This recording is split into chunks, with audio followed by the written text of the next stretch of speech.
Dans sa boutique à Castres, Sandra crée des bijoux classiques, mais aussi d'autres d'un genre très particulier. Ma première demande, ça a été une dame qui est venue avec des agrafes de césarienne, 29 exactement, qu'elle m'a demandé de mettre en bijoux. Après, j'ai eu une dame qui est venue, elle avait perdu sa petite fille, elle est venue avec une mèche de cheveux.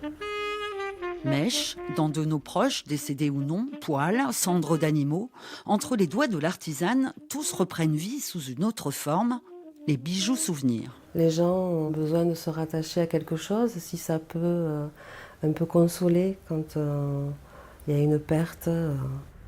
Chaque bijou est unique. Des médaillons pour la grande majorité travaillés à la résine. Elle vient d'en terminer 10 pour une famille du Nord. Notre enfant aimait beaucoup la nature, il était apprenti fleuriste. Il avait porté un bouquet pour le faire sécher. Nous aimerions que les fleurs que nous avons réussi à conserver puissent être intégrées dans les bijoux. Par le bouche à oreille, Sandra commence à se faire connaître. Cette cliente est venue chercher le pendentif qu'elle va offrir à sa nièce de 15 ans après la mort de Speedy, son cochon d'Inde.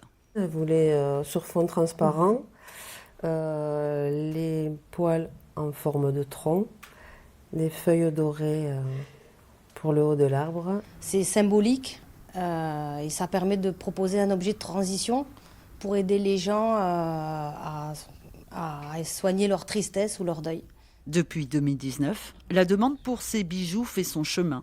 Mais on est encore loin de séduire tous les publics. Moi, une fois qu'une personne est partie, elle est partie. Elle est à l'intérieur de moi. Sandra, elle, continue d'y croire et avance pas à pas dans son atelier de mémoire.